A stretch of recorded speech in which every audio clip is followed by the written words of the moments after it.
예, 인사드리겠습니다. 반갑습니다. 예, 저는 이 시간에 주님과 동행하는 삶에 대해서 주님과 동행을 하면 다른 일들은 쉬워진다 라는 주제로 여러분들과 함께 말씀을 상고하기를 원합니다. 제가 이 말씀을 이렇게 주제로 삼은 것은 최근에 우리 경남 사천교회에서 하나님께서 우리 사천교회에 이러한 부분이 필요하다는 것을 이렇게 말씀해 주셔서 이 말씀을 몇 주째 이렇게 계속 교제하고 있는 내용이거든요. 그래서 우리 경남 사천교회 성도들만 이렇게 공유하기는 좀 이기적인 것 같아서 여러분들과 이렇게 나누기를 원하는데, 이 말씀이 다른 말씀도 마찬가지겠지만 이 말씀이 여러분들의 영혼이 주님과 이게 관계 속에서 주님으로부터 오는 그 기쁨과 힘을 회복하는, 또 이것을 이 삶을 통해서 우리의 어떤 자원이라든지 우리의 노력으로는 주님을 섬기는데 한계가 있잖아요. 우리가 주님을 영접을 했는데, 예수님을 영접한다는 것은 다른 말로 하면 예수님을 믿는다는 말이잖아요, 그죠? 예수님을 내가 믿었습니다 이렇게 했을 때 예수님을 나의 주 예수 그리스도로 영접했습니다 하는 말하고 똑같은 말이죠.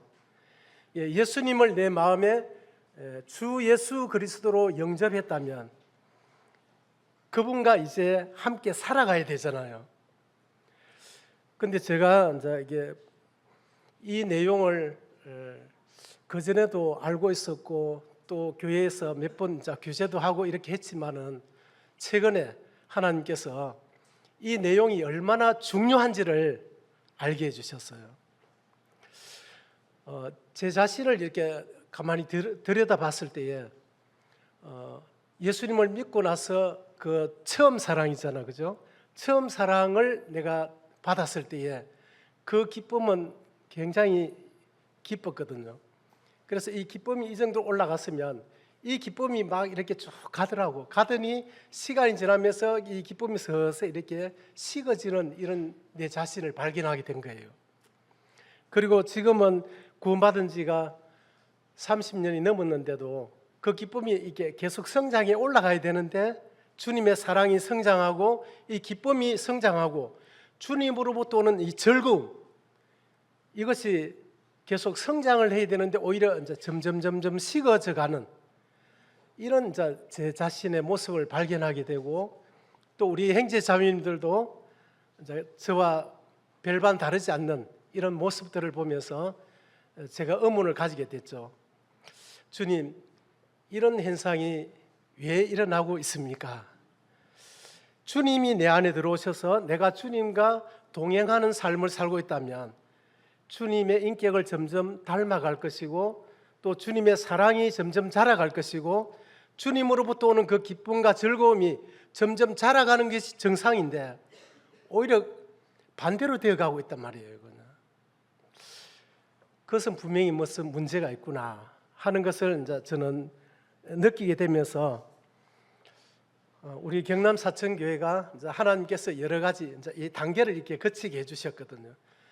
2013년도에 우리 육신이 무엇인지, 그 육신의 실체가 무엇인지를 이제 깨닫게 해주셨어요. 우리는 열심히 주님을 위해서 봉사하고 또 전도하고 교회를 이제 섬긴다고 생각했지만은 이 자아의 죽음이 없이는 이 육신으로는 결코 주님께 그것이 합당하게 드려지거나 주님께 기쁨이 되지 않는다는 사실을 깨닫게 된 것이죠. 그래서 갈라디아서 2장 20절 말씀이 우리 사천교회에 하나님께서 굉장한 도전으로 이렇게 주셨어요. 내가 그리스도와 함께 십자가에 못 박혔나니 그런즉 이제는 내가 사는 것이 아니요 오직 내 안에 그리스도께서 사신 것이라. 이 말씀을 다 암송도 하고 알고 있었지만은 이 말씀은 그냥 이 성경에 기록된 말씀일 뿐이었어요. 이 말씀이 내 마음에 들어와서 이 말씀이 내 삶의 실제가 되어야 되는데 그렇게 되지 못하니까 주님을 위해서 열심히 산다고 했는데 그 열심의 그 동기 속으로 들어가 보니까 그 속에 주님이 계신 것이 아니라 내가 있더라는 것입니다. 그래서 뭔가 좋은 어떤 성공적인 성취를 이루고 나면 주님께 온전히 영광을 돌리지 않고 내가 했지, 내가 아니었으면 이것도 못했을 거야, 이렇게 하면서 이 영광을 주님으로부터 뺏어버리는, 가로채는 이런 삶들을 주님이 깨닫게 해주셨어요. 그래서 그런 내용들을 이제 쭉 교제를 하면서 주님을 주인으로, 주 예수 그리스도로 영접은 했는데 실제 이 삶은 여전히 내가 주인으로 살아가는 참 이런 모순된 삶을 이제 보게 해주셔서 이 주님의 주권이 회복되지 않는다면 우리가 주님을 섬긴다는 것이 주님을 결코 기쁘게 해드릴 수도 없고 주님으로부터 상을 받을 수 없는 이제 이런 신앙의 실격자가 될 수도 있겠구나 하는 것을 주님이 깨닫게 해주셨어요. 그러면서 또 이제 시간이 지나면서 이 정체성의 회복, 그러니까 내가 누구냐? 형제 자매님들은 누굽니까? 구원받은 새 사람이잖아요, 그렇죠? 우리는 옛 사람으로 이게 살아왔어요. 그 옛 사람의 특징은 내가 주인이 되어서 내 뜻대로 내가 원하는 대로 그렇게 살아가는 거잖아요, 그렇죠? 그렇게 살다가 그 옛 사람과 함께 내가 십자가에 나의 죄와 이 옛 사람이 십자가에 못 박히고 성령으로 우리가 거듭나면서 새 사람이 된 것이죠. 그래서 우리의 정체성은 새 사람으로 이제 살아가도록 주님이 우리를 구원하셨지 않습니까? 그럼 이제부터 새 사람으로 살아가야 되는데 우리의 생각 속에, 습관 속에 옛 사람이 이렇게 배어 있기 때문에 나는 새 사람이 되었음에도 불구하고 옛 사람으로 살아가는 참 이런 또 자신들을 성경 말씀을 통해서 알게 해주셨어요. 그래서 정체성 회복, 나는 새 사람이다. 그래서 새 사람의 특징은 성령의 그런 열매들을 맺는 삶이죠. 옛 사람의 특징은 부정적이고 근심하고 미래에 대한 두려움, 여러 가지 죄와 연결된 이제 그런 삶이죠. 구원받아도 우리가 내가 누구냐 하는 것을 정확하게 내 마음속에 인식하고 살지 못하면 여전히 또 옛사람으로 죄의 종이 되어서 아주 근심 속에서 기쁨을 뺏겨버리고 이렇게 살아갈 수 있다는 것을 또 알게 된 거죠. 이런 과정을 거치면서 이제 주님께서 그런 우리가 진리를 회복해서 이제 살면은 우리 속에 기쁨이 이렇게 충만해지고 또 이 속에서 일어나는 주님으로 인해서 이렇게 나오는 즐거움이 있고 또 이 사랑이 점점 자라가고 이렇게 해야 되는데 실제로는 그렇게 되지 않는 또 자신을 발견하게 된 것입니다. 최근에 그것을 발견하면서 야, 이게 뭐지? 우리는 정체성도 회복되었고 주님의 주권도 회복이 되었고 또 갈라디아서 2장 20절도 이제 알게 됐는데 그런데 이게 왜 이렇지? 왜 성도들이 모이면 기쁨의 교제들이 막 이렇게 일어나야 되는데 다 근심이 많고 삶에 지쳐 있고 죄를 이기지 못하고 왜 이렇게 되지? 이제 이런 퀘스천 마크를 가지고 계속 주님 앞에 이제 기도하는 가운데 주님께서 보여주신 것은 주님과 동행하는 삶을 살고 있지 않기 때문에 그렇다는 것을 뭐 다른 이유도 있겠지만은 이것을 알게 해주신 것이었습니다. 우리의 그 믿음의 선진들을 구약 성경을 이렇게 쭉 읽어보시면 모세나 여호수아를 이렇게 생각해 보면 그들이 우리와 성정이 다른 사람이 아니었어요. 모세도 굉장히 두려움이 많은 사람이었고 여호수아도 마찬가지였고 하나님께서 이렇게 모세를 광야 40년 그 훈련을 마치고 이렇게 주님이 불렀을 때에 모세는 하나님이 내가 내 백성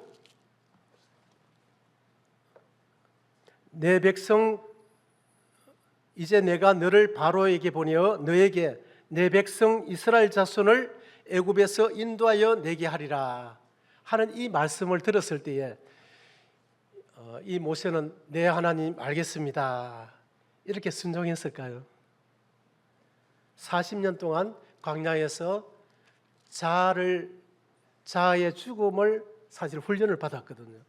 그런데 하나님께서 내가 너를 사용해서 이제 이스라엘 백성들을 그 애굽의 종살이에서 이제 구출해 내겠다 이렇게 했을 때 네 하나님 뜻대로 하십시오 이렇게 해야 맞지 않습니까? 그런데 이 모세는 어떻게 대답했냐면 출애굽기 3장 11절에 보면 내가 누구이기에 바로에게 가며 이스라엘 자손을 애굽에서 인도하여 내리까.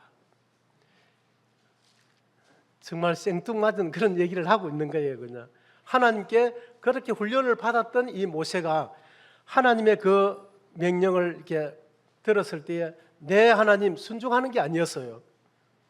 그는 그 바로의 그 권세, 그 위엄 이런 것들을 생각했을 때 감히 내가 어떻게 그 파라오 앞에 가서 하나님의 백성을 보내라고 내가 어떻게 당당하게 그 앞에 가서 소리 칠 수 있을까?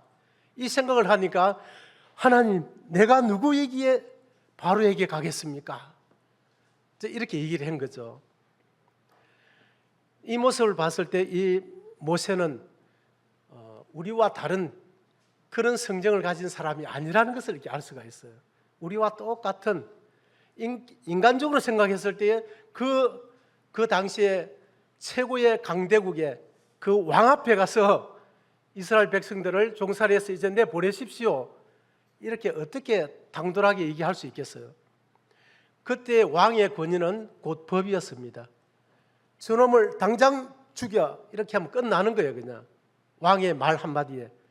그 권세자 앞에 가서 어떻게 감히 내가 내 백성 이스라엘을 하나님이 보내라고 얘기했다고 어떻게 말할 수 있겠느냐 이런 생각을 했을 때에 모세는 할 수 없다 이런 생각을 한 거죠.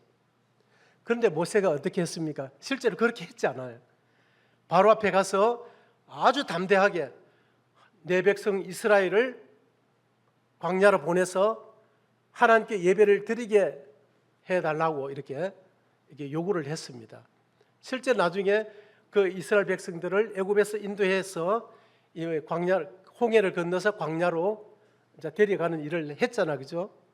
그래 엄청난 일을 이제 사실 이루었어요. 그런데 이 모세가 어떻게 그런 믿음의 삶을 우리와 같이 똑같은 이런 연약함을 가지고 있는데도 불구하고 그런 믿음의 삶을 살게 되었을까? 그 힘이 어디에 있었다고 생각합니까? 자기 자신에게는 없었겠죠. 예, 그 말씀이 12절에 보면 3장 12절에 보면 하나님이 이르시되 내가 반드시 너와 함께 있으리라. 이 모세는 하나님의 이 약속의 말씀을 그 마음에 받았다고 하는 것입니다. 이 약속의 말씀을 우리가 신약에 보면 하나님의 말씀을 먹는 것이 나오고 있는데요. 이 약속의 말씀이 주어졌을 때 그 말씀을 꿀꺽 삼켜버린 거죠. 이 말씀이 이제 이 속에 들어와 버린 겁니다. 그래서 어떤 상황, 어떤 순간에도 하나님이 나와 함께 한다는 이 강한 믿음과 의지가 있었던 거예요. 그러니까 그 바로 앞에 가서도 담대하게 하나님이 지금 나와 함께 한다는 이 믿음 때문에 바로에게 당당하게 요구할 수 있었다는 거죠. 그래서 그는 믿음의 승리자로 우리에게 이제 기억되고 있는 것입니다. 그렇다면 여호수아는 또 어떻게 했을까요? 여호수아도 보면 여호수아가 모세가 죽고 이스라엘 백성들을 이제 여호수아가 그들을 이 요단강을 건너서 가나안 땅에 들어가서 정복 전쟁을 이제 하도록 지도자로 이제 부름을 받게 됐습니다. 그때에 여호수아 1장 5절에서 9절에 보면 하나님께서 강하고 담대하라 두려워하지 말고 무서워하지 말라. 이런 말씀들이 반복해서 나오고 있어요. 자, 이 말씀을 이렇게 가만히 읽어보면 이 여호수아가 상당히 이 두려움에 떨었던 것을 이렇게 느낄 수가 있습니다. 그렇지 않다면 하나님이 강하고 담대하라, 두려워하지 말라, 그런 말을 할 필요가 없었겠죠. 이 여호수아는 상당히 우리와 똑같은 그런 어떤 연약함을 또 가지고 있었다는 것을 알 수가 있습니다. 그때 이제 이 하나님께서 여호수아에게 또 하신 약속이 있었어요. 그 약속이 보면 내가 모세와 함께 있었던 것 같이 너와 함께 있을 것임이니라. 이 여호수아는 하나님이 모세와 함께 하는 것을 곁에서 계속 지켜봤잖아요. 그죠? 하나님께서 모세와 함께 어떤 능력을 행하셨고 어떻게 함께 하셨는지를 옆에서 똑똑히 지켜봤습니다. 그래서 하나님께서는 이 여호수아에게는 내가 너와 함께 하겠다, 이 말에 앞서서 내가 모세와 함께 한 것 같이 내가 너와 함께 하겠다, 이런 약속을 했는데 역시 이 여호수아도 이 말씀을 꿀꺽 삼켜버렸어요. 그래서 이 여호수아는 이 믿음의 승리자로 성경에 기록되고 있습니다. 자, 그렇다면 오늘 이 시대를 살아가는 우리 형제자매님들과 제가 하나님이 우리도 이런 믿음으로 살아갈 수 있는 우리 연약한 우리에게 그렇게 담대함을 가지고 하나님 앞에 믿음으로 이렇게 설 수 있는 그런 무슨 약속이 있을까요? 예, 어디에 있습니까? 그 약속을 내 마음에 꿀꺽 삼켰습니까? 그 약속이 있어서 내 삶 속에 정말 하나님을 함께하는 하나님을 의지하면서 살아가고 있습니까? 살아가고 있다면 그 사람은 분명히 담대한 그 믿음의 승리자로 분명히 지금 살아가고 있을 것입니다. 지금 우리 형제 자매님들의 마음에 아까 조금 전에 특강 시간에 그 강사님이 기쁨에 대해서 얘기했잖아요, 그죠? 이 성도들에게 가장 큰 능력이 뭐냐면 또 하나님께서 우리를 사용하시는데 가장 효과를 보는 그 능력이 뭐냐면 바로 기쁨입니다.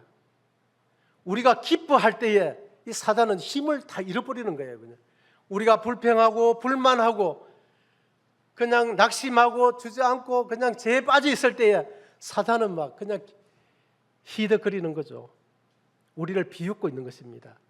그렇게 해놓으면 우리가 아무런 능력을 발휘할 수 없기 때문에, 그러나 우리가 주님으로 인해서 우리 마음이 즐겁고 기쁨이 있고 감사가 있고 우리의 사랑이 성장할 때 사단은 정말 두려워할 수밖에 없는 거예요.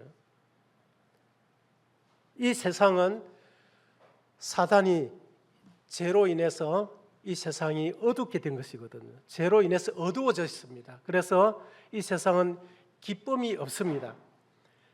기쁨이 있는 것 같아요. 웃음 속에도 전도서에 보면 근심이 있다고 그랬죠. 참된 기쁨이 없는 이 세상에 참된 기쁨을 이렇게 토해낼 때에 이 사단은 아무런 힘을 쓸 수가 없는 거예요. 데살로니가 전서 5장 16절에서 18절에 보면 우리가 잘 아는 그 말씀이 있죠. 항상 기뻐하라. 이 항상이라는 그 말씀 속에 지금 이 순간이 포함이 됩니까? 안 됩니까? 되죠? 예. 지금 기쁩니까? 안 기쁘죠? 기쁘죠? 예, 오늘 우리 청년들 335 이렇게 모여서 그룹교제 하는 이 모습을 보면서 참 즐거운 이제 그 얼굴들이더라고. 보니까 진지하고 얼마나 즐겁게 이렇게 참 교제하는 모습을 보니까 참 제 마음도 행복했습니다. 우리가 주님은 항상 기뻐하라 이렇게 말씀했을 때에 그런 기뻐할 수 있는 이유를 주지 않고 그냥 우리 보고 기뻐하라, 항상 기뻐하라 이렇게 말씀하시는 분이 아니거든요. 우리에게 항상 기뻐할 수 있는 이유를 주시고 우리에게 말씀하시는 분이잖아요, 그죠? 그리고 또 주님은 쉬지 말고 기도하라 이렇게 말씀하셨습니다. 쉬지 말고 기도하라. 이 말씀은 물론 어려움이 있을 때마다 우리가 기도하기를 멈추지 말라는 거죠. 어려움이 있을 때 우리가 걱정만 하고 낙심하고 있을 것이 아니라, 사람을 찾아갈 것이 아니라 그때 바로 주님을 바라보라고 하는 겁니다. 그리고 주님께 기도하라는 거예요. 이 말씀은 쉬지 말고 기도하라, 쉬지 말고 주님을 바라보라는 거예요. 주님을 바라보라. 그리고 범사에 감사하라. 범사라는 것은 아주 작은 사소한 일에도 기쁜, 내가 볼 때 기쁜 일, 내가 볼 때 슬픈 일, 이 모든 것이 범사에 속하는 거잖아요. 저도 이제 여러 인생을 살아가면서 이런 말씀에 대한 그 경험들이 있어요.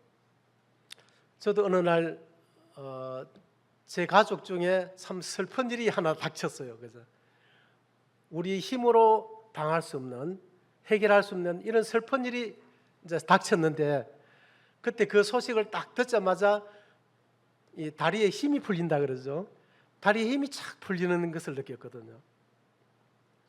너무 이제 내가 감당할 수 없는 그런 이야기를, 소식을 딱 들었을 때 어떻게 되나요? 다리에 힘이 착 풀리면서 걸어가기가 힘들 정도로 그런 어떤 상황이 왔어요.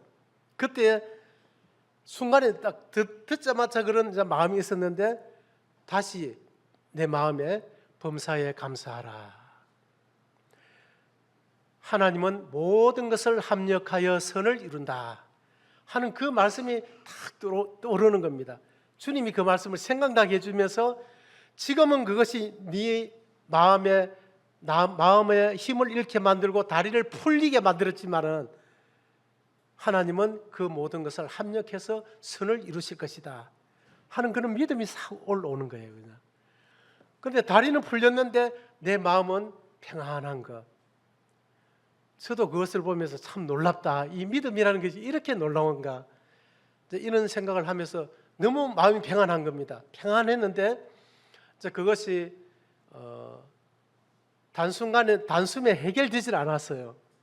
그런데 시간이 지나면서 점점 몇 년이 걸쳐가지고 시간이 지나면서 그 문제가 서서히 해결되지 않을 것 같았는데 해결이 되면서 선을 이루시는 주님을 이제 보게 됐어요. 그래서 지금은 주님 정말 감사합니다. 정말 주님 말씀대로 되는 것을 또 경험을 했어요. 그래서 우리가 참 믿음이라는 것은 이 말씀을 믿고 우리가 구원을 받았지 않습니까? 또 우리의 믿음 생활도 이 말씀대로, 말씀을 우리 마음에 받아들이고 그 말씀에 의지해서 살아가는 것이 믿음인데, 오늘 저는 주님과 동행하면 다른 일은 쉬워진다, 이것을 우리 형제자매님들이 실제 삶 속에 경험하는 그런 계기가 됐으면 좋겠어요. 저는 지금 그것을 100%는 아니지만 지금 계속 그것이 이루어져 가고 있거든요. 주님과 우리가 동행하는 삶은 사실 제가 살아보니까 굉장히 어려워요. 너무 쉬운 일인데 어려워요.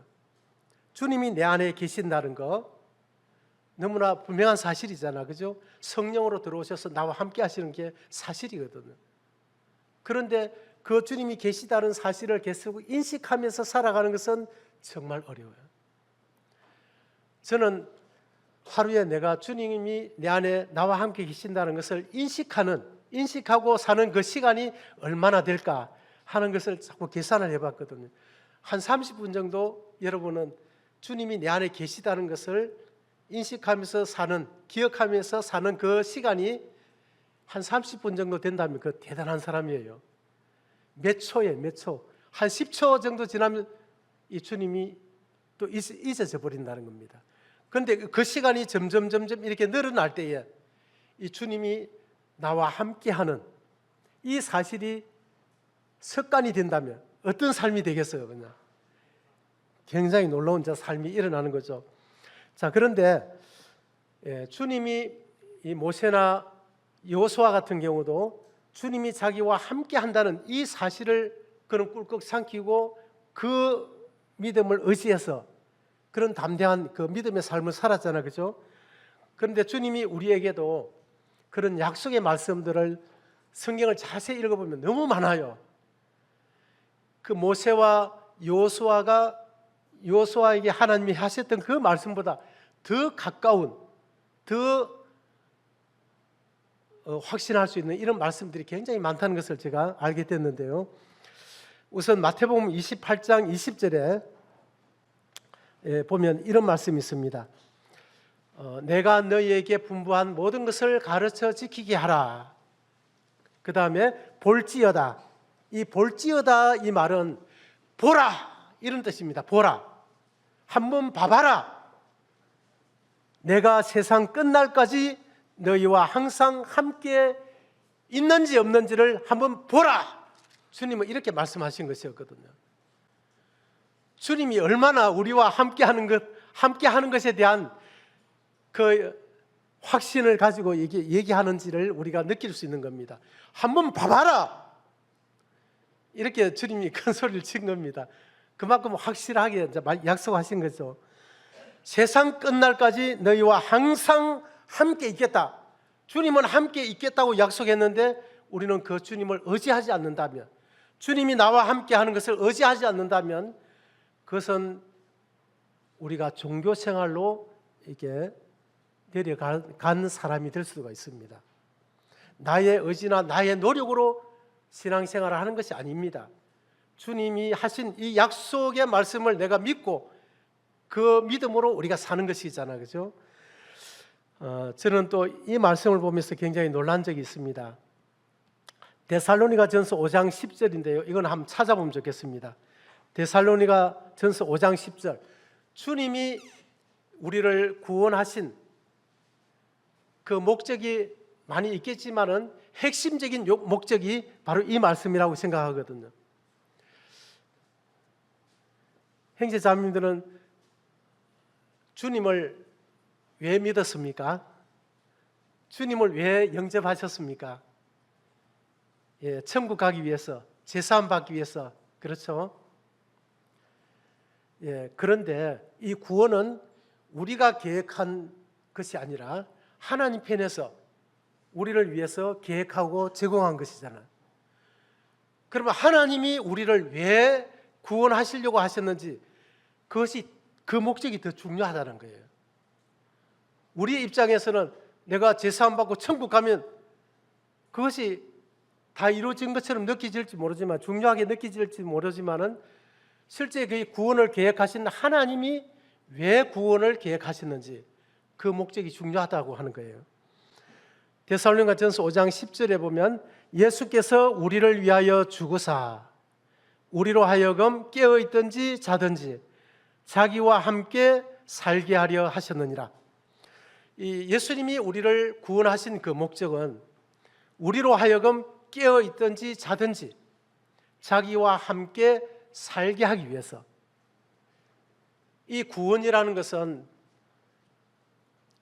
에덴 동산에서 하나님은 우리를 사랑의 대상으로 우리를 창조하셨어요. 그리고 그 에덴 동산에서 아무 부족함이 없는 만족의 상태로 우리를 창조하시고 행복하게 지어주셨습니다. 그곳에는 하나님의 사랑이 있었고 하나님과 동행함이 있었고 아무 결핍이 없는 그런 행복한 것이었습니다. 그 하나님의 사랑의 교제 가운데서 우리 인간은 영원히 살 수 있는 존재였어요. 그런데 그곳에 죄가 들어오면서 이 사랑의 관계가 깨지게 된 겁니다. 깨어지게 되면서 인간은 하나님을 떠나게 됐어요. 그러면서 하나님 없는, 하나님과 분리되고 하나님으로부터 독립된 우리 인간은 이제 하나님으로부터 제공되는 모든 행복한 생수들이 다 끊어져 버린 거예요. 단절이 돼 버린 겁니다. 그러니까 내가 주인으로 살아간다는 그 인생 자체가 고통이고 수고고 괴로움인 겁니다. 그런 우리 인간을 하나님께서 구원하시기로 계획하셨다는 거예요. 계획하셨다는 것은 그 원래의 모습대로 회복시키는 게 이제 구원이라는 겁니다. 그래서 하나님께서는 원래 에덴 동산에서 우리와 함께 지내던 그 관계를 회복하기 위해서 우리를 이제 찾아오셨는데, 우리를 찾아와 보니까 우리 속이 어떻게 되어 있습니까? 죄로 가득 차 있는 겁니다. 그러니까 주님이 우리 속에 들어올 수가 없는 거죠. 그래서 이 죄 문제를 십자가에서 해결하신 거예요. 그리고 예수님은 부활하셨습니다. 그 예수님을 우리가 나의 주 예수 그리스도로 마음에 영접할 때에 그 예수님이 깨끗게 된 우리 마음에 나의 주인으로, 나의 구주로, 나의 왕으로 들어오신 거예요. 그냥. 들어오시면서 이 사랑의 관계가 회복이 된 것입니다. 하나님은 우리와 함께 살기를 너무너무 원하시는 거예요. 왜냐하면 그분은 우리를 사랑하기 때문에. 제가 이제 이 손자가 있습니다. 손자도 있고 손녀가 있는데 손녀가 지금 3학년이에요. 초등학교 3학년이고 손자가 1학년인데 그 애들이 참 너무 귀엽거든요. 그냥 이유도 없이 귀여워요. 그죠? 사무실에 와서 막 어지러 놓고 막 이래도 그게 화가 하나도 안 나고, 아이고 이 녀석들이 여기 와서 막 이거 가지고 놀았네 이렇게 하면서 막 이렇게 하는 걸 보면서 참 신기해요. 그냥 이 사랑이라는 것은 허물로 안 보이고 그냥 좋게 보이는 거예요. 그냥 그렇게 그 손자가 그냥 내 눈앞에 왔다 갔다 하는 것만 봐도 나는 기분이 좋아요. 그냥. 그런데 그가 내 옆에 와서 뭐 이제 여러 가지 이제 얘기를 제잘 자기 얘기를 할 때에 정말 행복하거든요. 제가 그 모습을 보면서 하나님은 우리를 너무 사랑해서 우리와 함께 지내고 싶은 거예요. 그냥 사랑하면 보고 싶고, 또 더 사랑하면 함께 있고 싶고, 또 더 사랑하면 결혼을 해서 함께 살잖아. 그죠? 그러니까 주님은 그렇게 우리를 사랑하고 계신다는 거예요. 사랑하고 계시는데 그 사랑 때문에 우리를 찾아오셔서 우리 안에 들어오셔서 자기와 함께 24시간 깨어있든지 자든지 우리와 함께 지내기를 원하시는데, 우리는 그 예수님을 내 마음에 모셔놓고 나 이제 천국 갈 수 있게 돼서 나는 이제 영원한 속죄를 받아서 하면서 주님을 잊어버리고 주님을 투명인간 취급하고, 여러분을 친구가 투명인간 취급하면 견딜 수 있습니까? 얼마나 불쾌합니까? 그런데 주님은 그렇게 하지도 않아요. 그 손자 손녀들이 와서 뭐 잠시 나한테 와서 인사하고 그냥 자기들대로 뭐 놀러 막 이렇게 다른 데로 놀러 가는데, 놀러 다니다가 이제 오는데 그 손자 손녀들이 나에게 가까이 오면 더 좋고, 그렇게 나를 갖다가 멀리하고 막 자기들끼리 막 이렇게 놀아도 내 마음은 기쁜 거예요. 그냥 그런 것처럼 주님을 내 마음에 모셨는데도 내가 주님을 외면하고 이렇게 살아도 주님은 여전히 우리를 사랑하고 계시는 거예요. 그런데 우리가 주님 이럴 때는 내가 어떻게 하면 좋겠어요? 주님 생각은 어때요? 이렇게 주님께 소곤소곤 대화를 하게 된다면 주님은 우리를 얼마나 기뻐할지 몰라요. 저는 이런 구원이라는 것은 깨어졌던 주님과의 사랑의 관계가 다시 회복이 돼서 그것이 다시 진행이 되는 것이 이게 구원이라는 것이에요. 그것이 생명의 본질이라는 거죠. 우리가 구원을 받았다면 주님과 이제 사랑의 교제가 회복이 되어서 그 교제 가운데 살아갈 때에 어떤 일이 일어나겠습니까? 이 부부가, 정상적인 부부가 결혼을 해서 정상적인 사랑을 가지고 살아간다면 시간이 지나면 어떻게 됩니까? 얼굴도 닮아져요. 또 좋아하는 것도 같이 좋아하게 되고, 싫어하는 것도 또 같이 또 싫어하게 되고, 이 분별도 같아지고 계속 닮게 되는 거죠. 닮으려고 노력해서 닮는 게 아니라 자연스럽게 서로 계속 쳐다보고 대화하고 이렇게 하다 보니까 이렇게 같아지는 거예요. 그죠? 그런데 주님이 내 안에 들어오셨으니까 그 주님과 내가 계속 대화하면서 이렇게 교제하면서 이렇게 살아갈 때에 어떤 일이 일어나겠습니까? 주님의 인격을 우리가 담게 되는 거죠. 제가 우리 이제 형제자매님들하고도 교제를 좀 했는데, 제가 잘 아는 어떤 그 노성도님이 계시는데, 이분은 열심히 성경을 봐요. 새벽 4시면 일어나서 성경을 보고 또 그걸 깨달은 것을 갖다 노트에 또 막 기록하고 또 이것을 가지고 또 수요일 날 설교도 하고 주일 날 설교도 하고 너무너무 이게 성경을 사랑해요. 그래서 성경에 대해서 참 아는 것도 많아요. 그냥 그렇게 뭐 수십 년 동안 그렇게 살다 보니까. 그런데 그 이제 노성도님은 자기 생각과 안 맞는 일이 생겼을 때는 바로 팍 폭발하는 거예요. 그러니까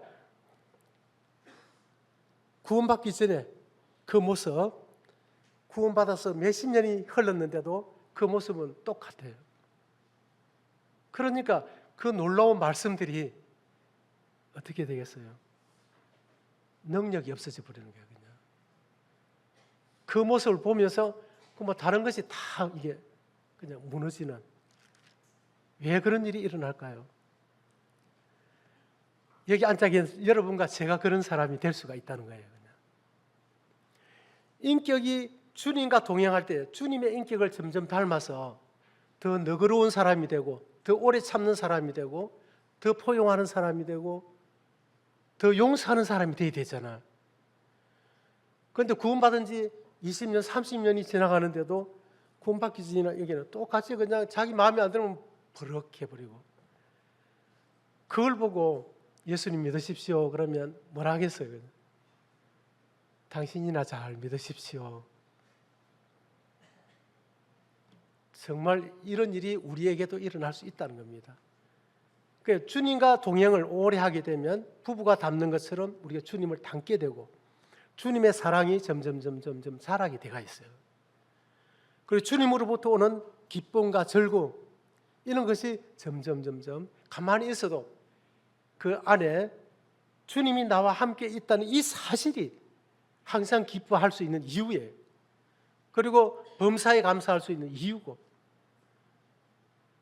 그래서 이 주님을 내가 느끼는 만큼, 동행하는 만큼 내 삶이 변화되는데, 사람들은 이 성경을 많이 올바른 방법으로 이제 성경을 많이 연구하면 그렇게 변해야 그게 정상이잖아, 그죠? 그래, 그 노성도님처럼 그렇게 성경을 많이 보고 정말 그냥 막 그 피곤한 데서 새벽에 탁 일어나가지고 그렇게 한결같이 그렇게 사셨는데, 그러니까 이게 무슨 일이에요? 그냥 이 주님과 동행하는 이 삶이 그만큼 중요하다는 거예요. 사랑의 관계가 회복되었으면 그 관계를 계속 발전시키면서 살아가는 그것이 중요하다는 거죠. 제가 말씀드린 것은. 그리고 요한일서 3장 24절에 보면 우리에게 주신 성령으로 말미암아 그가 우리 안에 거하시는 줄을 우리가 아느니라, 이렇게 얘기했어요. 예수님은 40일 부활하시고 우리 죄를 위해서 죽으시고 부활하시고 40일 이후에 승천을 하셨습니다. 그래, 예수님은 지금 하나님 보좌 우편에 앉아 계시죠. 그리고 10일 후에 성령을 내리 보내주셨어요. 이 성령은 예수님의 대리자로 오신 것입니다. 그래서 우리가 예수님을 영접할 때에 성령으로 예수님이 우리 마음에 들어오신 거예요. 그래서 예수님이 우리 마음에 들어와서 구원받은 사람 속에 사시고 계시는데, 그 예수님과 24시간 깨어있든지 자든지 자기와 함께 살게 하기 위해서, 이 사랑의 관계를 가지고 살기 위해서 주님이 우리 마음에 들어오셨다고 하는 겁니다. 형제자매님들은 지금 그 주님의 사랑의 관계 속에서 이렇게 살고 계십니까? 이게 안 된다면 10년이 지나도 20년이 지나도 내 영혼의 성장은 기대하기 어렵습니다. 그 찬송, 그 주일학교 찬송이 있죠. 나는 야 친구 대신 하나님과 푸른 초장 한없이 거니네, 손을 잡고 기쁨을 나누면서 단둘이서 한없이 거니네. 주님과 함께 손을 잡고 이렇게 거닐 때에 우리의 영혼은 주님의 사랑이 자라게 되고 주님의 인격을 담게 되고, 우리 속에 주님이 나와 함께 하시니까, 주님이 나와 함께 하신다면 그 어떤 순간도, 그 어떤 장소도 행복할 수 있고 천국으로 변할 수가 있는 겁니다.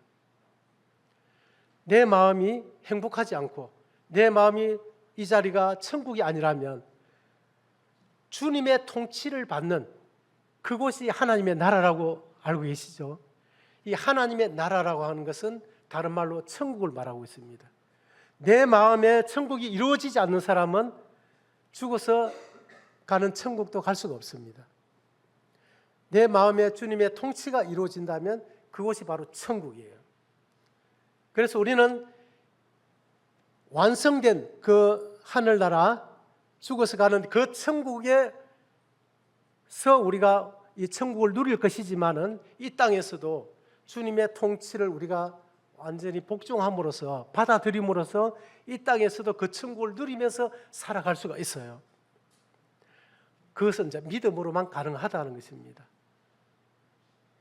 형제자매님들, 진짜 주님은 우리가 정말 항상 기뻐하고 범사에 감사할 수 있는 이런 놀라운 기쁨을 우리에게 주셨습니다. 이유를 주셨어요.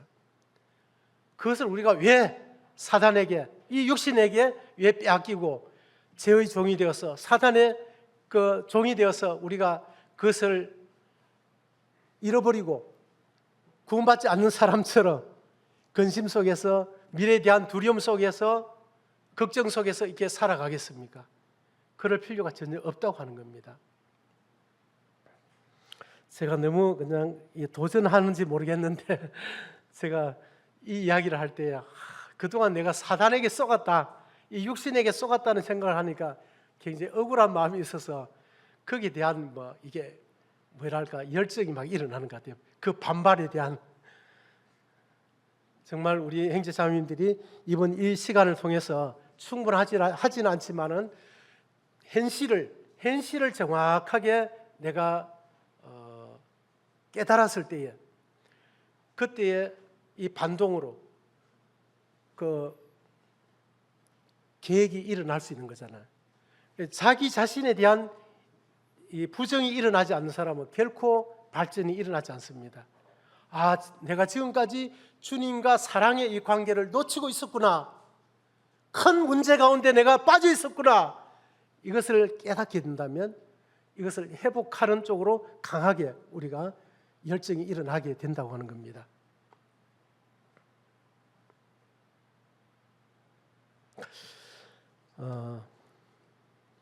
그러면 우리가 주님과 이게 동행하는 이 삶을 어떻게 그러면 살아갈 수 있을까? 이게 대해서 좀 말씀드리겠습니다. 사도행전 22장 10절에 보면 사도 바울이 주님을 이렇게 부활하신 주님을 만나고 나서 두 마디를 했는데, 하나는 주여 무엇을 하리이까? 이것을 첫째로 이제 주님께 질문을 했어요.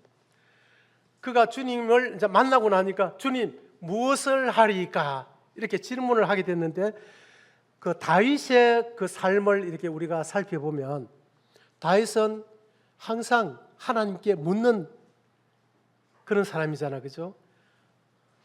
주님, 하나님, 제가 올라가리이까 말리이까? 항상 물어보는 거예요. 그냥 물어보고 올라가라, 내가 네 손에 붙여놓으라. 그러면 그때 이제 행동을 개시하잖아, 그죠? 그래 다윗과 같이, 이 바울과 같이 이 주님께 질문을 하는 겁니다. 질문을 하면서 이제 살 때에 계속 주님과 동행하는 삶이, 이 시간이 길어진다고 하는 겁니다.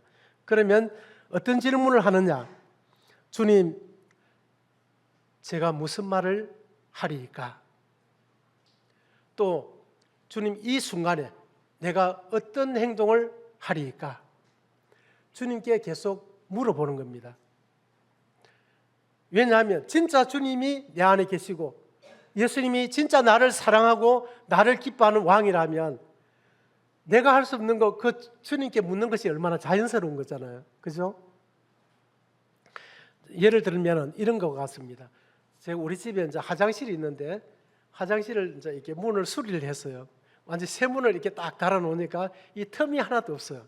문을 딱 닫으면, 옛날에는 이게 틈이 있어가지고 문을 안에서 딱 잠겨도 칼 같은 거 가지고 딱 건들면 이렇게 열리거든요. 그런데 이게 틈이 없으니까 뭔가 이 집어넣어가지고 이게 열 수가 없어요. 그냥 문을 딱 닫았는데 안에서 잠겨버린 겁니다. 그러니까 빨리 이제 뭐 양치질도 해야 되고 화장실을 좀 써야 되는데 열 수가 없는 거예요. 그때 순간적으로 주님, 이럴 때 어떻게 하면 좋겠습니까? 제가 그렇게 기도를 했어요. 그러니까 주님이 진짜 나와 함께 하시고 그분이 나를 사랑하는 주인이니까 뭐든지 이제 그분에게 이제 묻는 이 연습을 계속 하다 보니까 그냥 나도 모르게 그렇게 기도가 되더라고. 주님, 이 문이 이렇게 잠긴데 이게 낭패가 났습니다. 이거 내가 그 열도 못 하겠는데 주님 어떻게 하면 좋을까요? 이렇게 했는데 조금 있다가 생각이 하나 딱 떠오르는 거예요. 그냥 무슨 생각이 떠오르냐면 그 구멍이 있잖아. 거기에 송곳을 가지고 이렇게 찔러봐. 이런 생각이 딱 떠오르는 거예요. 그냥. 그래서 보니까 진짜 그 구멍이 하나 있다는 것을 이제 이게 안에 이제 이게 탁 눌리면 이게 잠기잖아, 그죠? 근데 밖에는 이제 동그란 구멍이 있더라고. 그게 뭐 하는지도 나는 몰랐어요. 그런데 이제 사무실에 가서 송곳을 가져와 가지고 거기서 막 찌르는데 뭔가 뚝 하더라고. 거기 열렸어.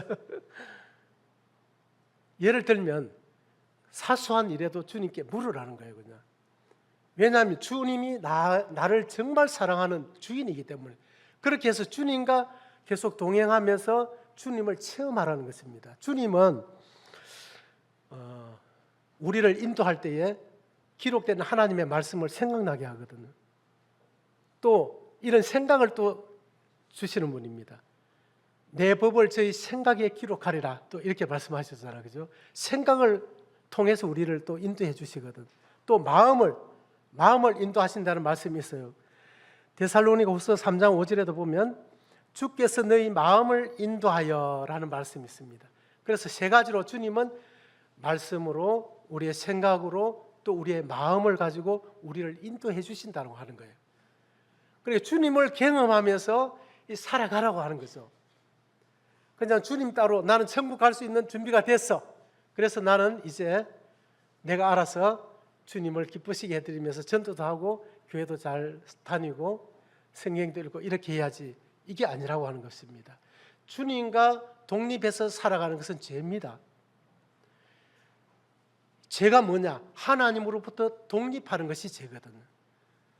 하나님과 사랑의 관계 속에서 살아가야 되는데 하나님께 등을 돌리고 내 혼자 내 힘으로 하나님 없이도 살아갈 수 있다고 생각하는 그 마음이 죄다 말이에요.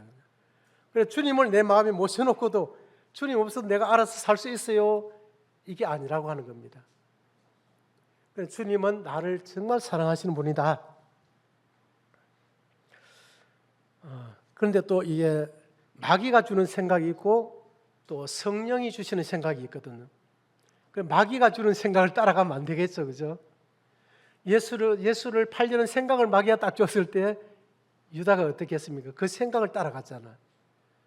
이 마귀가 주는 생각과 성령이 주는 생각이 다르겠죠? 이 마귀가 주는 생각은 이렇게 분별하면 됩니다. 갈라디아서 5장 19절에서 21절에 보면 육체의 일은 현저하니 곧 음행과 뭐 이렇게 쭉 나오거든요.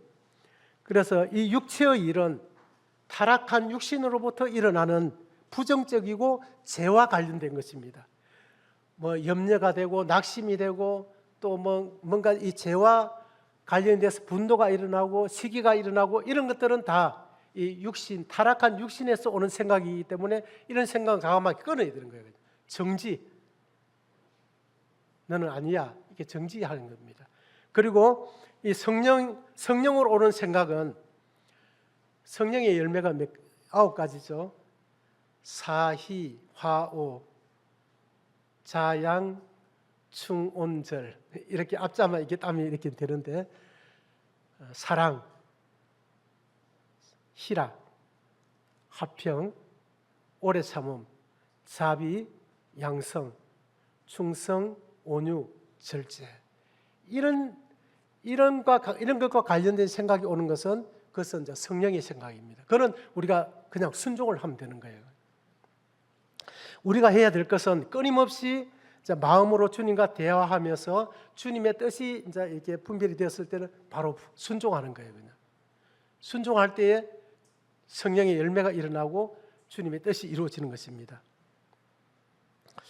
그러면 주님과의 이제 교제를 계속 유지 이제 하기 위해서 이 프랭크 루박이라는 이 선교사가 있었는데, 이분이 이 편지 프랭크 루박의 편지라는 이런 책이 있어요. 그분이 이 동행하는 삶에 대해서 경험했던 것을 이제 이 편지로 적어놓은 게 있는데, 거기에 보면 이분이 세 가지를 이렇게 결심을 했다고 하는 겁니다. 첫째는 주님과 끊임없이 교제를 하자, 이 생각을 했다는 거예요. 주님과 내가 끊임없이 교제를 하자, 이걸 놓치지 말자. 그리고 두 번째는 주님을 내 생각의 대상으로 삼자. 세 번째는 주님을 내 대화의 동무로 삼자. 동무는 어떻게 합니까? 동무는 같이 걸어가는 것만 해도 기쁘죠. 또 같이 깊은 대화를 나누죠. 이 동무는 또 비밀이 없어져요. 그래서 주님과 계속 동행을 하게 되면 주님의 깊은 것들을 주님이 알게 해주시는 거예요. 깨닫게 해주시는 거예요. 자, 이렇게 이제 이 프랭크 루박은 했는데 그게 굉장히 효과가 있더라는 겁니다. 주님과 계속 동행하는 삶에 여러분들도 한번 시도해 보시면 좋겠습니다. 나의 생각에 주님을 계속 채우는 것이 바로 천국이거든요. 나의 마음에 주님이 점점 사라지면 육신이 채워지죠. 그러면 우리의 삶이 천국이 반대가 되는 거예요. 되겠죠. 기쁨이 사라지고 근심이 가득한 그런 삶을 살게 되는 겁니다. 이 하나님께만 우리의 생각을 집중하는 거, 이거 대단히 어렵습니다. 제가 해보니까 정말 쉬운데 이 신경을 계속 써야 되는 거예요. 그런데 이 집중하는 것은 어렵지만은 그로 인해서 다른 일들이 너무 쉬워지는 거예요. 그냥 예를 들어서 주님을 계속 내가 이렇게 주님과 대화하고 주님께 계속 질문하고 주님과 동행하는 삶을 살고 있는데 누군가가 나에게 불쾌한 말을 탁 던졌어. 그럴 때 내가 어떤 반응이 될까요? 그게 아무렇지도 않는 거예요. 그냥 소화가 다 돼버리는 거예요. 다 그냥 흡수가 돼버리는 거예요. 그런데 주님과 동행하지 않고 육신이 가득해 있는데 누군가가 내한테 좀 불쾌한 말을 하든지 이렇게 했을 때는 그것을 참지 못하는 거예요. 그냥 터뜨려 버리니까, 죄를 짓게 되니까 또 내 마음이 어두워지죠. 그러니까 내 마음을 또 자책하죠. 나는 왜 이렇지? 맨날 넘어지고 나는 어쩔 수 없어. 이렇게 하면서 또 뒤로 물러가는 거죠. 주님은 그렇게 살기를 원치 않거든요. 주님께, 하나님께 집중하는 것은 어렵지만은 그 일로 인해서 다른 것들이 쉬워집니다. 그리고 주님을 계속, 주님과 동행하는 삶을 계속 이렇게 살게 되면 이 마음속에, 주님은 빛이잖아, 그죠? 이 근심이나 염려나 이런 것들은 다 어둠입니다. 이 빛이 있으면 어둠이 어떻게 됩니까? 어둠이 물러가죠. 그러니까 우리 마음이 밝아지는 거예요. 주님을 계속 인식하고 있을 때는 우리 마음이 밝아져요. 부활하신 주님이 내 안에 계신 것을 진짜 믿고 이제 동행하면 꼭 한번 해보십시오. 진짜 부활하신 주님이 내 안에 계신 것, 이걸 진짜 믿어야 된다고 하는 겁니다. 진짜 믿고 그 주님과 동행하면 어떤 순간도 행복할 수가 있습니다. 또 어떤 장소도 천국으로 변할 수가 있어요. 내가 이것을 알고 나서 이제 책을 읽어보니까 진짜 그런 경험들이 책에 많이 나오더라고요. 감옥에 있는데 주님과 동행, 주님이 나와 함께 한다는 것을 계속 인식하고 사니까 그 감옥이 행복하게 감옥 생활을 했다는 거예요. 그냥 그게 가능합니까? 그것도 북한에서 그런 놀라운 능력이 나온다고 하는 겁니다. 우리가 부활하신 주님이 내 안에 계신 것을 이제 진짜 믿고 이렇게 살아갈 때는 이 낙심이 찾아와도 그 낙심이 가볍게 넘어가 버린다고 하는 겁니다. 그런데 우리가 주님을 놓치고 이렇게 살게 되면 작은 것들도 내 마음을 금방 그냥 지배를 해버리고 내가 넘어지게 된다는 거죠.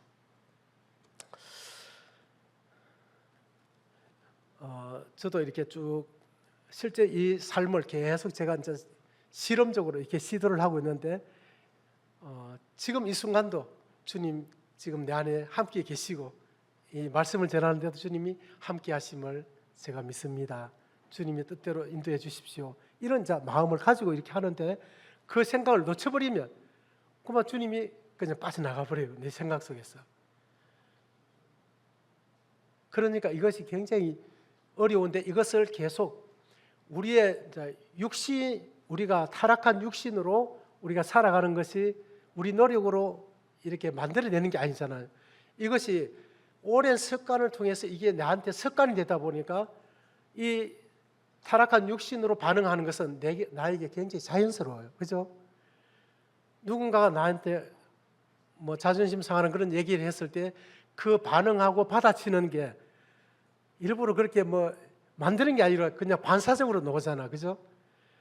그것이 오랜 세월을 그렇게 살아왔기 때문에 그것이 자연스럽게 이루어지는 것처럼 우리의 새 사람으로 이게 살아가는 것도 주님이 내 안에, 부활하신 주님이 내 안에 나의 주인으로 나와 함께 계시고 나와 동행한다는 이 사실을 계속 의지적으로 생각할 때 이것이 습관이 되면 나중에는 이게 쉬워진다고 하는 겁니다. 그렇게 될 때 우리의 삶이 얼마나 놀랍게 되겠어요. 우리가 전도를 해야 되는 그 이유가 너무나 분명하죠. 우리는 사명자잖아. 그런데 전도를 하려고 하는데 내가 힘이 빠져 있는데 누구한테 전도를 합니까? 전도가 안 되는 거예요. 아무리 당위성을 가지고 있어도 입에서 안 떨어지는 거죠. 그런데 내가 주님이 충만해 있을 때에 그냥 아까 그 행제님 보니까 그냥 예수님 믿으십니까? 예. 그럼 어떻게 구원받으셨습니까? 구원받으셨습니까? 이 말이 자연스럽게 나온다는 것은 그만큼 내 내공이 내면에 주님이 채워져 있다는 얘기잖아. 그렇게 되면 그렇게 된다는 거예요. 자연스럽게. 그런데 내 안에 이 주님이 충만하지 못하고 육신이 가득하니까, 근심이 가득하고 힘듦이 가득하니까 주님을 얘기할 수가 없는 거죠. 우리 다 사명자로 살아가기를 바라는데 그것을 살기 위해서는 주님과 동행하는 삶을 살아야 된다. 이것을 제가 말씀을 드립니다. 그러면 제가 이렇게 줄여야 되겠네요. 24시간 주님과 함께 살아가는 것은 분명히 어렵다고 말했습니다. 쉬운 게 결코 아닙니다. 그게 어렵다는 것은 육체적으로 어렵다 이런 것은 전혀 또 아닙니다. 이 마음만 먹으면 되는 거예요. 그냥. 그 24시간 주님과 함께 살아가는 것은 정말 의지가 필요하고 어렵습니다. 그러나 그로 인해서 다른 일들이 쉬워진다면 또 내가 기쁨으로 살아갈 수 있다면 또 사명자로 이 복음을 전하는 삶을 살면서 살아갈 수 있다면 우리가 추구해야 될 거 아니겠습니까? 예, 우리가 하나님이 우리를 구원하신 목적은 이 깨어진 사랑의 관계를 회복해서 그 사랑의 관계를 계속 발전시키면서 행복하게 살자고 우리를 구원하신 거잖아요. 그러니까 그 목적을 항상 생각하면서 데살로니가전서 5장 10절에 예수께서 우리를 위하여 죽으사 우리로 하여금 깨어있든지 자든지 자기와 함께 살게 하려 하셨느니라. 이 말씀을 계속 묵상을 해보십시오. 그럼 그 삶이 얼마나 우리에게 필요한 것인지 또 중요한 것인지를 느끼게 될 것입니다. 동행의 핵심은 부활하신 주님이 내 안에 사시는 것을 진짜 믿는 것입니다. 부활하신 예수님이 내 안에 사시는 것을 여러분 믿습니까? 진짜 믿습니까? 예, 진짜 믿으면 이제 오늘부터 부활하신 예수님이 내 안에 사시는 것을 진짜 믿겠습니다라는 고백을 주님 앞에 하시기를 바랍니다.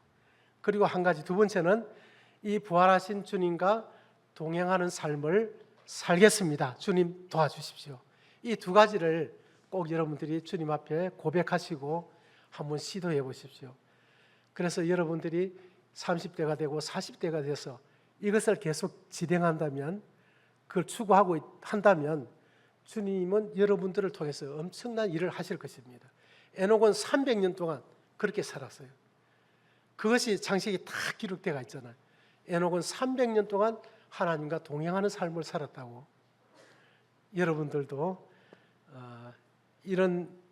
이 말씀을 그냥 흘려보내지 마시고 이것을 꿀꺽 삼켜서 여러분의 남은 생애가 주님 앞에서 정말 가치 있고 주님과 행복한 그런 신앙생활을 통해서 주님의 뜻을 많이 이루어드리는 그런 생애가 됐으면 좋겠습니다. 이상으로 드리겠습니다.